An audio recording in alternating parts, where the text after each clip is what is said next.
Hi guys, so welcome everybody to our masterclass. Now, tonight we're going to go through the industry, which is, I believe, from my personal opinion, is good from several perspectives. So first of all, medicine and drugs, they also always kind of, it doesn't really matter what kind of crisis right now, they still will be useful, especially if they are for strong kind of diseases. So basically, like before I start, of course, the disclaimer, you understand that it is educational webcast. And if you decide to trade using this particular company, you have to take into account your own circumstances.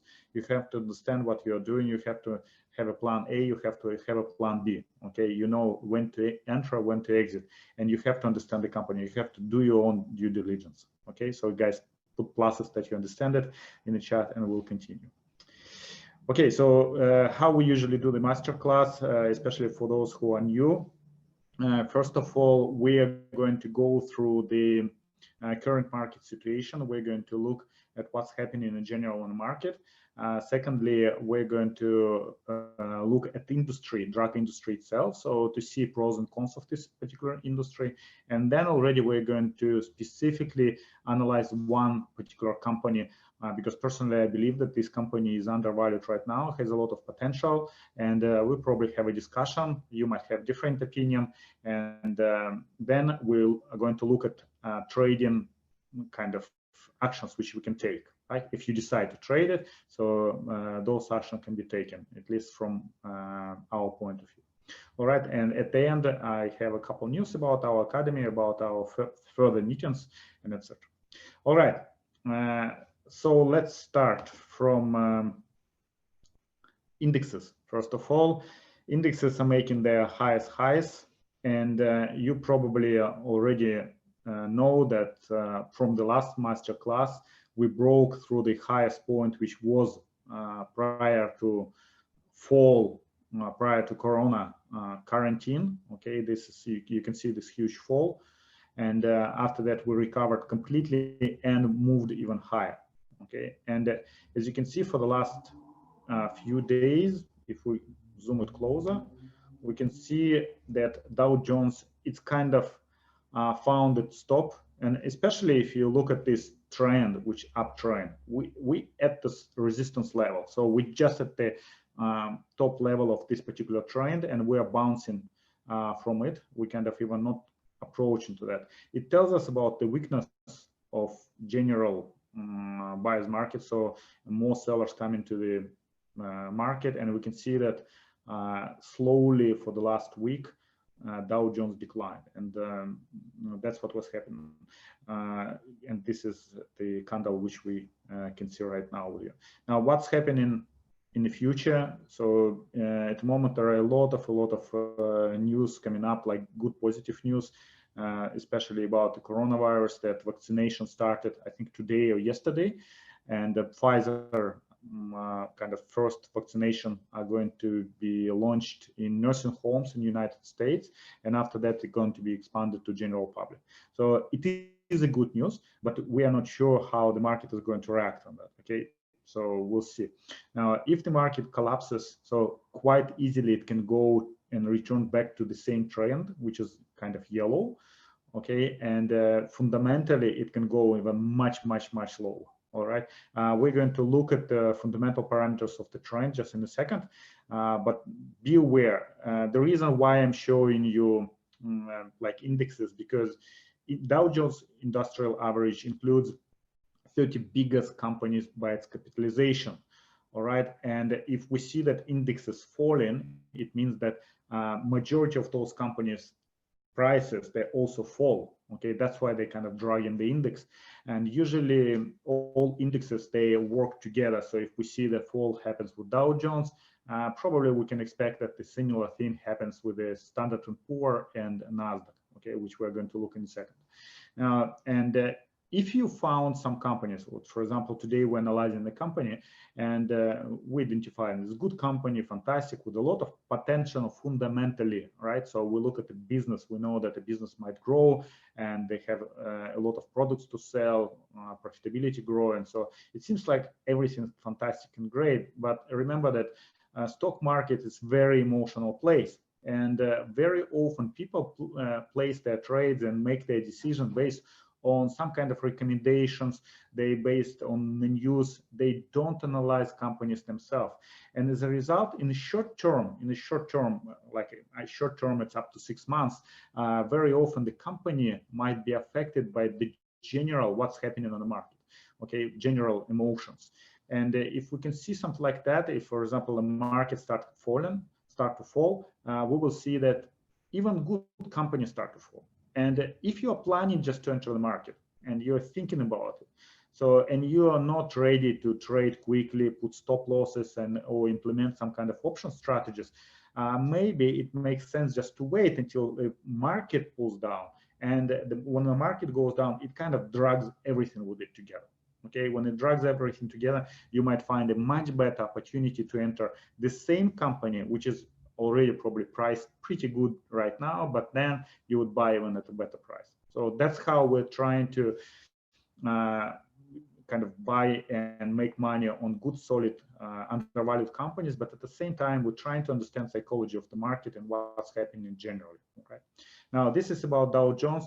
And remember, like the fall could be quite significant. At the moment, it's like this line was 29,400.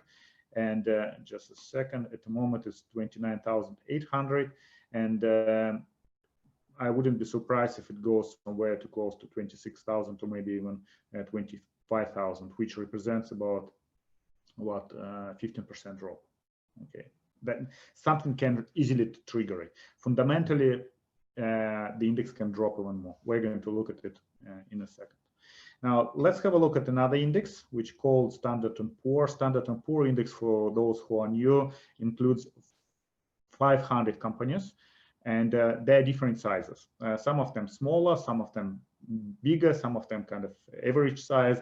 So personally, I believe that this particular index represents better the whole economy, because the economy doesn't exist from building just 30 biggest companies, right? So it's much better when you take into account all players in the market. And because during the different crisis or like depression time, different companies react in different ways. Sometimes it's easier for small companies to survive. Sometimes it's easier for big companies to survive. Now, if we look at this particular index, we can see it is similar to Dow Jones. I didn't show you the previous highs which we had before. I'm just showing you what we have right now. Okay, so again, it is the highest point was last week, and we can see now it's sliding down for the last few trading sessions. So we can see that index is going down. Now, again, where it can go, first of all, again, positive news about what's happening with coronavirus, that vaccination started, and a lot of people, a lot of businesses, they perceived as a fantastic news, because a lot of limitations will be lifted from businesses. Businesses might start trading in the same way as before, but we don't know that for sure. All right, so maybe some restrictions will exist now forever. Okay, we will see it. But again, a lot of businesses right now, they're getting support from governments, at least in Australia, in United States as well. I know that in some European countries, or like Russia, for example, there is no any support to businesses. So businesses which cannot handle this period, they just go into liquidations. Okay, at the moment, I think Max, you were saying that during this particular year, there were less bankruptcies in Australia than, like an average, than previous years, like in percentage wise. And the main reason for that is that just government supports the businesses which otherwise there would be into bankruptcy.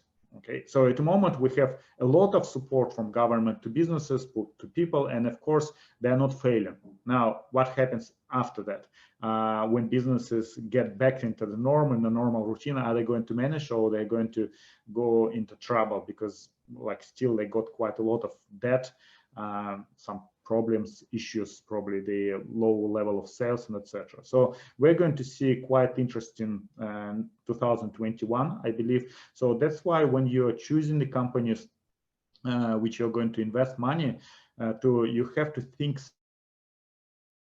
several times about how your particular industry is going to be affected if restrictions will be still in place and government will, for example, remove that support. Okay, what is going to happen? What kind of industries are going to survive? What kind of industries they are going to collapse? All right. So, and we could see how quickly some strong companies can go into liquidation very quickly. For example, airline industries, right? So Virgin Atlantic, right, or Virgin Australia, big company, a lot of routes. I think it's only 2 months was, or maybe even less than 2 months, and they already filed for bankruptcy because they don't want to waste the money, because they knew that it's going to be for a long time the quarantine, so they didn't want to kind of to be in a position that just to eat the capital which they had before, like waste the capital. So they just liquidated themselves, and that's it. Okay, that's how a lot of businesses did as well. Again, so where it can go, Standard & Poor's, I wouldn't be surprised. So if it breaks through these particular levels, previous highs, so easily can go to 3,200, so which is 500 points less, roughly around 15%, a bit less than 15%, but that's what we can guys expect from that particular index as well. And also, if you look at indicators, you can see that all indicators, they're pretty high, they're in over bought situation, so people selling it off. Okay. Another thing, let's have a look at Nasdaq. Nasdaq is different compared to previous two indexes. It's moved much higher, and the main reason for that, because companies which included in this particular index, they were affected in the list because the majority of companies in Nasdaq, they're tech companies, technological companies, and you probably know that majority of businesses now, they are moving online and they require a lot of technologies, new technologies, right? And that's why a lot of businesses in this sector, they actually increase their sales level, they increase their profitability, and now they're, of course, people know that, for example, those companies are making money and they're putting money there, and by doing that, they're driving the price very high. And as a result, Nasdaq moved much higher than previous two indexes, even if, like, there is no fall information here, but if you go back, current index is much higher than we were like in February time, okay, this year, February. Now, again, we can see that previous two indexes, we could see that last night it was red candles, like was red candle for each particular index, but whereas here we can see green. So it goes into different direction. Now, will it sustain this move or will it drop down? We will see. Personally, I believe that it can easily go to around level 11,000, like 300, something like that. So again, so from 12,400 to 11,300 is practically 900 moves, so close to maybe 10%. Okay, so maybe a bit less than 10%, but quite easily can move. Now, if we look fundamentally on those indexes, there is much more potential for drop, and I'm going to explain you in a second. Now, and the last index, which some people call the VIX, volatility index, and some people call it index of fear. And when this VIX is high, it tells us that there's a lot of fear in the market. And when the fear is in the market, usually it happens when kind of something bad happens, right? And usually it also correlates with the other indexes, which at that particular moment, at the highest point of VIX, those indexes at their lowest point. So, and when the VIX at the lowest point, those indexes, the previous indexes, they're at the highest point. So it's like look in different way. And again, so we can see that VIX dropped to like would say lowest level within this year, like 6 months at least, right? And now it's moving up. So it means that people starting kind of feeling this fear and they start selling it off. And we can see that previous indexes, they were going down in price, whereas volatility index actually start moving up. All right, so that's what we can see. Now, the best time for us, for value investors or for investors who like make money on the growth, is to buy when volatility is very high. Okay, so the higher it goes, the better for us. It means that other indexes, they're much lower in price. Okay, so this is about indexes. And now, guys, I just want to show you why I believe that indexes are quite overvalued. Now, this is a Wall Street Journal screenshots. And what I did here, I just took the information about price earning ratio. I'm just going to have a look who is participating in our masterclass today. So it's just if all people know, if somebody doesn't know what the value line or value line price earning ratio, can you please guys put pluses? And in this case, I will explain it. If you know what it is, if you don't know, put minus. And I will definitely explain it in more details because it's quite important parameter which you have to take into consideration when you analyze them. Okay, Mika, I know you know. Okay, so great, fantastic. What other guys? What about other guys? Okay. Okay, organelles. All right, and anyway, so you can put, I explain in a few simple words probably. Price earning ratio index, which, okay, Rohan doesn't know, Erin doesn't know. So let me explain in this case. So for example, the company is making $1, or let's be a bigger one. The company is making $1 million, right, during the year. And somebody wants to buy this company.